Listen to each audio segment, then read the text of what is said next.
இந்த நாட்களிலே நாம் கிறிஸ்துமஸ் விழாவிற்காக நாம் நெய்யே தயார் செய்து கொண்டு இருக்கின்றோம். அதன் எடுத்துக்காட்டாகத்தான் ஒவ்வொரு பணிக்குழுவும் கூடிய அளவு சிறிதளவிலே ஒரே குடும்பமாக இணைந்து இறைவனுக்கு நன்றி கூறி கிறிஸ்து பிறப்பின் மேன்மையை உணர்ந்து கிறிஸ்து தருகின்ற அன்பை நமது வாழ்க்கையில் எடுத்துக்காட்ட இந்த அருமையான கேக்கை வெற்றி பகிர்ந்து கொண்டு அதன் மூலமாக கிறிஸ்து நமக்கு தருகின்ற அந்த பிறர் அன்பின் சாட்சிகளாக வாழ அழைக்கப்பட்டிருக்கின்றோம். எனவே இன்றைய தினத்திலே இறைவன் இத்தகைய ஒரு வாய்ப்பினை நமக்கு கொடுத்திருக்கின்றார். அதற்காக நன்றி செலுத்துவோம். இந்த விழாவானது ஏதோ ஒரு சமூக விழாவாக இருந்து விடாமல் நம்முடைய உள்ளத்தை தொடுகின்ற ஒரு விழாவாக மாற வேண்டும். நம்முடைய இன்றைய திருத்தந்தை 14ஆம் லியோ அருமையாக கூறுவார், ஒவ்வொரு கிறிஸ்மஸும் கிறிஸ்து நமக்கு அறிவிக்கின்ற அன்பின் செய்தி என்று. ஒரே ஒரு கேள்வி உங்களிடம் கேட்க வேண்டும். நம்மிலே எத்தனை பேர் அன்பினை உண்மையாக அறிந்திருக்கின்றோம், அதை சுவைத்திருக்கின்றோம், அதை வாழ்ந்திருக்கின்றோம் என்ற ஒரு கேள்வியை நாம் நம்முள்ளே இன்று எழுப்ப அழைக்கப்பட்டிருக்கின்றோம். புனித பவுல் அடியார் கொலோசியருக்கு எழுதிய திருமுகத்திலே 3வது அதிகாரத்திலே அருமையாக கூறுவார், அழைக்கப்பட்டவர்கள் எவ்வாறு அன்பின் சாட்சிகளாக இருக்க வேண்டும் என்று. அன்பின் சாட்சிகள் என்று சொல்லும் பொழுது பெரிய அளவிலே அன்பினை காட்ட தேவை கிடையாது. மாறாக சிறு சிறு விஷயங்களில் நாம் எங்கு பணிபுரிகின்றோமோ நம்முடைய குடும்ப வாழ்க்கைக்கு ஏற்றவாறு அந்த அன்பினை உணர்ந்து அறிந்து அந்த அன்பினை நமது வாழ்க்கையின் மையப்படுத்தி வாழ்வதே நமக்கு ஒரு உண்மையான கிறிஸ்மஸ் விழா. இந்த விழாவிற்கு வருவதற்கு முன்பாக நம்முடைய பேராலய வளாகத்திலே அருமையான ஒரு கிறிஸ்மஸ் ட்ரீ அதை நட்டு அதை அர்ச்சித்து அதை மந்திரித்து அந்த மரம் காட்டுகின்ற அருமையான செய்தி அன்பின் ஒளியாக நாம் வாழ. கிறிஸ்மஸ் மரம் எதற்காக நரப்படுகின்றது என்றால் கிறிஸ்துவின் அன்பின் ஒளியை நமது வாழ்க்கையில் பிரதிபலிக்க. அப்பொழுது பிரதிபலிக்கும் பொழுது அதை பிரதிபலிக்க இறைவன் நமக்கு உயிராற்றலை தருகின்றார் என்பதற்கு காரணமாக உயிர் உள்ள மரத்தை நாம் நடுகின்றோம், அதை கொண்டாடுகின்றோம், அதை நட்டு. எனவே இன்றைய செய்தி மிகவும் எளிமையான செய்தி. கிறிஸ்து பிறப்பு எளிமையான பிறப்பு.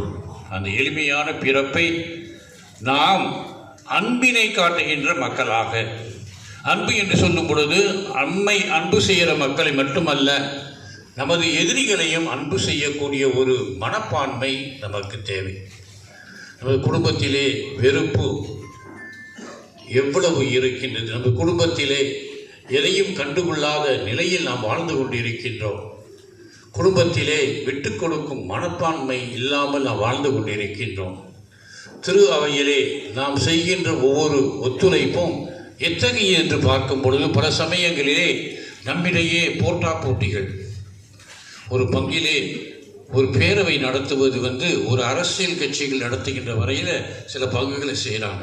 பிரியாணி கொடுக்குறாங்க, இது வாங்கி கொடுக்குறேன், அதை வாங்கி கொடுக்குறேன்னு எங்கே தான் அந்த ஒரு நிலைமை வந்ததுன்னே தெரியல. இப்போ ஒரு அருகாமையில் இருக்கின்ற ஒரு பங்கில் நடக்கும் பொழுது நடந்த காரியம்.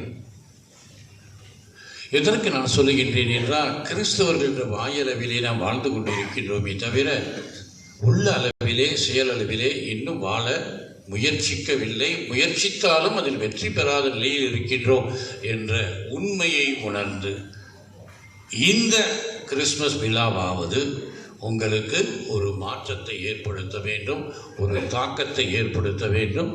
அன்பின் சின்னங்களாக, அன்பின் கருவிகளாக, அன்பினை எவ்வாறு கிறிஸ்மஸ் மரம் பிரதிபலிக்கின்றதோ ஒளியின் மூலமாக அத்தகைய ஒரு நடமாடும் கிறிஸ்துவின் மரங்களாக நாம் மாற உங்களை வேண்டிக் கொள்கின்றேன், வாழ்த்துகின்றேன். இத்தகைய ஒரு முக்கியமான முயற்சியை நாம் எடுப்போம். வருகின்ற காலத்திலே எத்தனை கிறிஸ்மஸ் கொண்டாடி இருக்கும், அப்படிதான் இருக்கும். ஆனால் வயசு அதிகமாகிட்டு இருக்கு, எடை போட்டிருப்போம், வியாதி கொஞ்சம் அதிகமாக இருக்கும், சுகர் கொஞ்சம் அதிகமாகிட்டு இருக்கும். எனக்கு எங்கேயோ பிரசங்கத்தில் சொன்னேன், விமானத்தில் வந்து கொண்டு இருக்கும்போது ஒரு ஒரு ஆசையம் வந்து உலகத்தில் எத்தனை பேர் சுகர்னால் பாதிக்கப்பட்டிருக்காங்க பார்த்தப்ப 2024 ஆண்டு படி பார்த்தீங்கன்னா 46 கோடி மக்கள் உலகத்தில், 2050 வந்து 95 கோடியாக மாறக்கூடிய நிலைமை. இதில் என்ன அதிகமாக தெரிந்து கொள்ள வேண்டும் என்றால் 10 பேரில் வந்து 4 பேர்த்துக்கு சுகர் இருக்கின்றதுன்னு அவங்களுக்கு தெரியாமல் வாழ்ந்து கொண்டு இருக்காங்க. அதே மாதிரி தான் கிறிஸ்துவ என்ற முறையில் அன்பில்லாத மக்களாக வாழ்ந்து கொண்டிருப்பதை போன்று சுகரோடு நாங்கள் வாழ்க்கையை நடத்தி கொண்டிருக்கின்றோம். எதற்கு தான் சொல்கிறேன்னா, இத்தகைய சூழ்நிலையில் நமது வாழ்க்கையை வந்து ஒரு இறைவன் தருகின்ற அருமையான ஒரு கொடையின் மறந்துடுறோம். செத்து போகிறப்ப டாட்டா முன்னால் எழுதி வச்ச ஒரு இதில் பார்த்தீங்கன்னா சொல்கிறாரு, உலகத்தில் நீ எவ்வளோ தான் பணம் சம்பாதிச்சாலும் புகழை சம்பாதிச்சாலும் எவ்வளோ பேர் நண்பர்கள் இருந்தாலும் சரி, துவக்கத்துலேருந்து கடைசி வரைக்கும் உன் உடம்பு தான் உன்னோட வரும். நீ அதை கவனிக்க மறந்துடாது. என் வீட்டுக்காருக்காரங்க எங்கள் வீட்டு அம்மாவுக்கான உடம்பை தியாகம் செய்யணும் பண்ண வேணும் அவசியம் இல்லை. நீங்கள் உங்கள் உடம்பை கவனிச்சிங்கன்னா தான் நல்லாயிருக்கும். அதைத்தான் கிறிஸ்து மனிதனாக பிறந்து மனிதனின் மாண்பையும் மனித உடலையும் புனித பவுலடியா கலாத்தியருக்கு பல இடத்துல சொல்கிற போல நாம் அனைவருமே தூயாவியின் ஆலயங்களாக இருக்கின்றார் என்பின் அன்பின் மூலமாக. எனவே இன்றைய தினத்திலே நான் அதிகமாக சொல்ல வேண்டிய விருப்பமே. அன்பினை எந்த விதத்தில் வருகின்ற ஒரு வாரத்தில் பிறம்பு வருகின்ற புத்தாண்டிலே என்னால் வாழ்க்கையில் எடுத்து வாழ முடியும், அதை ஒரு 40 நாளோ 2 வாரமோ 3 வாரம் இல்லை, வருகின்ற நாட்களில் என்னுடைய வாழ்வாக்க முடியும் என்ற ஒரு முயற்சியை ஏற்று நமக்காக பிறந்த கிறிஸ்துவிடம் அந்த உதவியையும் அருளை பெற ஜெபிக்க உங்களை அன்புடன் அழைக்கின்றேன். உங்கள் அனைவருக்கும், உங்கள் குடும்பத்தில் உள்ள அனைவருக்கும் திருத்தந்தையின் ஆசீரும் அன்பும் ஜெபமும் நிறைந்த கிறிஸ்துமஸ் வாழ்த்துக்களை தெரிவித்துக் கொள்வதில் நான் பெரும் மகிழ்ச்சி அடைகின்றேன். இறைவன் பிறந்த இயேசு உங்களுக்கு மகிழ்ச்சியையும் அமைதியும் தருவாராக. நன்றி.